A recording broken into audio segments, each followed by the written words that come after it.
We have some more NHL news from the NHL waiver wire. Plus, I want to take a look at some trade talk regarding the Anaheim Ducks, who appear to be open for business, and frustration appears to be boiling over in Buffalo. I want to take a look at some very realistic Eichel trade offers that we could actually see take place soon enough, and that's coming up next.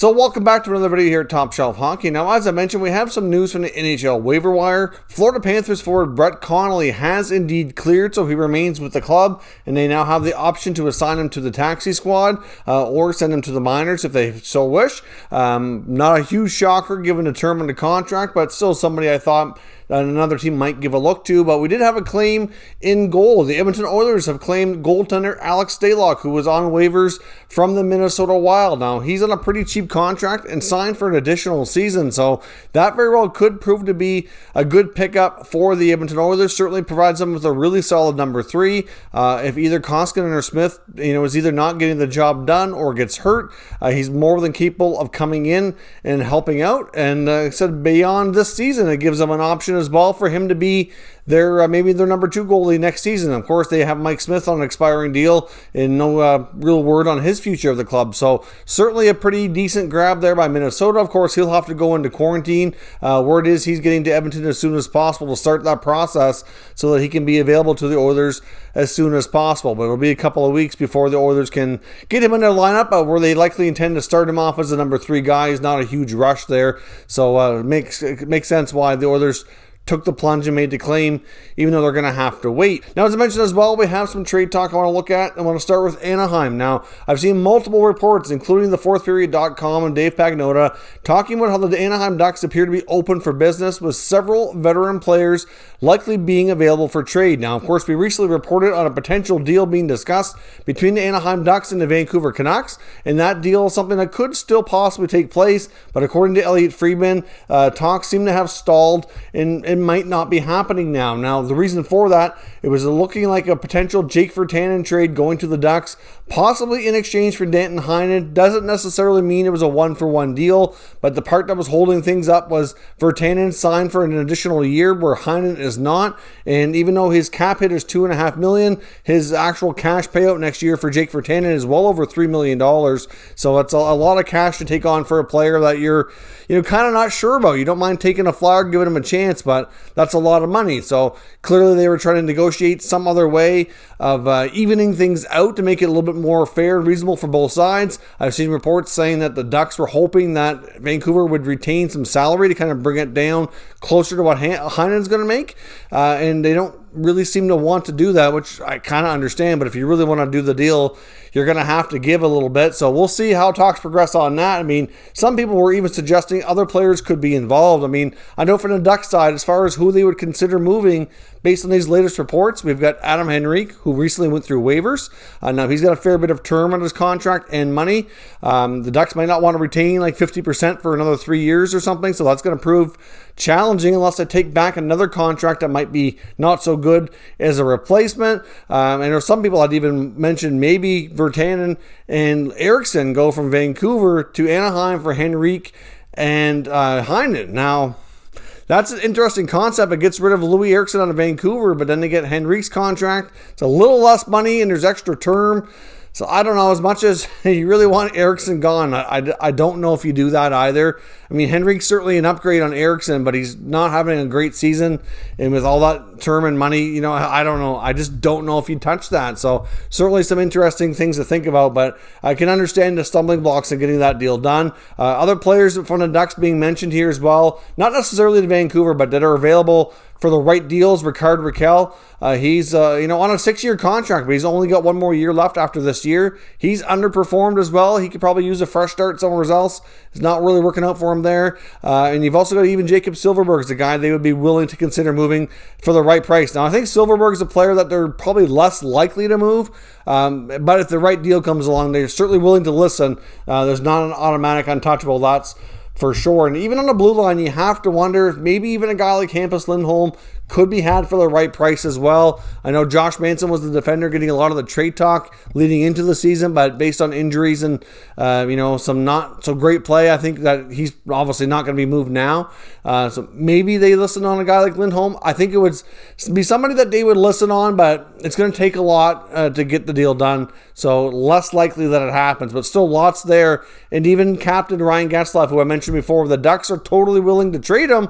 Of course, though, he has a no move, and they're not at this point prepared to kind of, talk to him and try to influence him to do that. If he wants to go chase a Stanley Cup somewhere else, they'll gladly try to accommodate, and they will listen, but they're leaving that totally up in his hands. They're not going to try to pressure him and by any means to waive that to get some assets in return. And there's even a possibility that Getzlaf could even re-sign, obviously likely for far less money, and remain with the organization beyond the current season. But he is a pending UFA, and there is some, certainly, I guess you could say, uncertainty over his future with the Ducks. But we'll see what happens there. But the Ducks are open for business. Lots of teams are looking. You've got some guys that are center, some wingers, maybe even a D there. So you'd have to think that the Anaheim Ducks are in a situation where they're going to be getting lots of phone calls, especially from the teams heading to the playoffs. We don't have necessarily any other links besides the Canucks and Ducks that we're in talking. But I'm sure that's going to pick up here over the coming weeks as we get closer to the deadline. Now, I want to talk about Jack Eichel and the Sabres again. I know we've talked about him a lot lately, but another article that came out today in The Athletic, kind of talking a little bit further about frustration boiling over in Buffalo. We've had some comments between Eichel and Rasmus Dahlin, and just, I don't know, you think something's got to give and got to give soon before things get any worse. I mean, even Rasmus Dahlin was quoted as saying the way they've been playing lately was an embarrassment and that they need to do better, that he said he feels the team that they have is much better than the way they performed. And I would agree to some point. I mean, the Sabres have certainly had some different situations this year. Like they had a COVID situation that I'm sure impacted them. You get the shortened season, no fans. Like there's lots of other things you could blame things on, but many other teams are in the same boat. So it's hard to use that as a crutch. But obviously, when it comes to Jack Eichel, though, Ralph Kruger, head coach, had mentioned the other night when Eichel missed his first game the other day that he had an injury that came up during warm-up, but Eichel said no, that's not the case. He was hurt the previous game.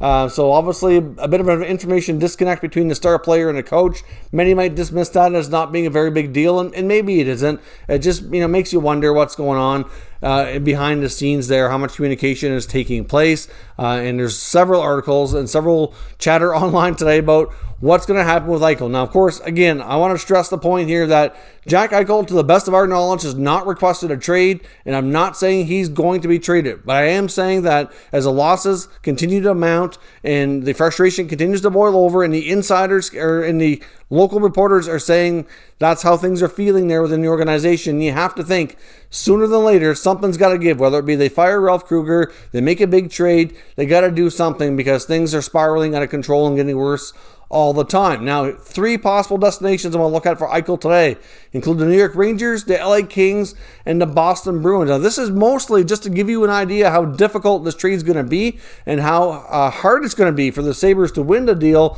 given the fact that they're likely trading the best player involved, which is usually what we say here. The best team getting the best player here gets the win in the trade, generally is how we kind of chalk things up. But in the case of the Boston Bruins, I mean, obviously, he's got links to the area. He played college hockey there. He would probably have an appeal to go to Boston. From the Bruins side of things, you've got their top centers being Bergeron and Krejci that are not getting any younger. Krejci's a pending UFA.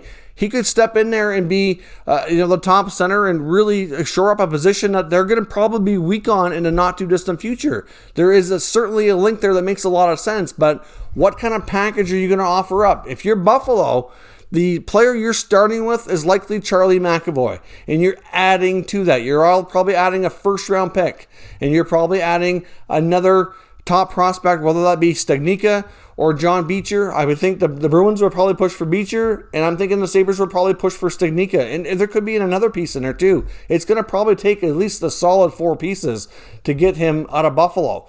Now, that's where the Bruins are at. Now, you got to take a look at what these other teams can offer, and as much as it makes a lot of sense for the Bruins, they're going to have a tough time kind of sweetening that deal to make it worth Buffalo's while to want to deal with them, especially where they're normally in the same division. You take a look at the other teams involved here, they might prefer to send him west. You look at the Los Angeles Kings, and there is talk out there that they would maybe consider putting up Quentin Byfield as the top piece going back to the Sabres. That would have to be awfully enticing for Buffalo to get one of the top prospects, not in the NHL right now, the number 2 pick from last year's draft. You throw him along with a guy like Dylan Cousins, and they've got a couple big pieces there to build around. You got Dahlin on the back end. You got Allmark, who could be a good goalie. Even if he doesn't work out, you got Ukko-Pekka Laukkonen on the way.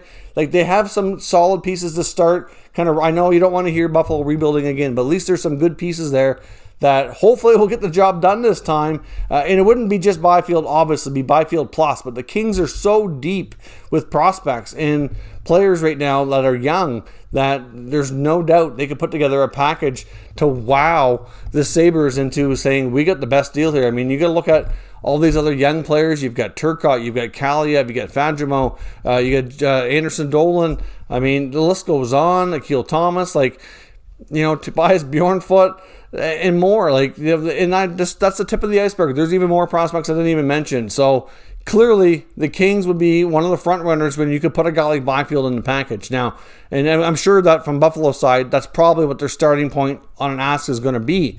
You look at the New York Rangers now. Well, I think that the first piece, that the Sabres are going to be looking at is probably Kaapo Kakko. Obviously, a really top young player, still coming into his own. You're looking at getting one of their top centers, either Mika Zibanejad or Filip Chytil. I would think that the Sabres might prefer Chytil given the age difference. The Rangers might prefer Zibanejad because he's going to be a UFA in the not-too-distant future, and that's going to be a lot of money between him and Eichel for the top 2 centers in the Big Apple. So, either way, they're getting themselves a pretty darn good center going back. Maybe not to Eichel's quality right now, but still a really good center. I mean, you get Kakko as well. You're probably throwing in a guy like Braden Schneider in a first-round pick. That's a lot of pieces, but the Rangers are in a situation where that wouldn't hurt them too much. A first-round pick is not going to be all that terrible for them. Braden Schneider's a bright young prospect defenseman, but look at that blue line now. They've got a lot of good young blue liners now. He may have a hard time cracking that lineup in a couple years anyway. And then, like I said, when it comes to one of your centers, while you're getting Eichel back, you have to give up value for value. So clearly, this is a situation where the Rangers could put together an awesome package as well. But that's the starting point, and it's just the Buffalo's not going to take people's scraps to get this deal done. They're going to want quality young pieces. So if you're any of these teams, who do you think put together the best offer for Jack Eichel? What do you think is it going to take? And give me your mock trades, and let's discuss this further down in the comments. Which NHL team do you think would be the front runner to land this top center? Because in my opinion, it's a matter of time before a trade does take place. Let me know your thoughts down below, and we'll discuss further. If you're new to the channel, consider subscribing and turning on your notifications so you don't miss any future content. And give this video a thumbs up if you enjoyed it. I'd appreciate it if you did. As always, thank you for watching, and I'll catch you next time.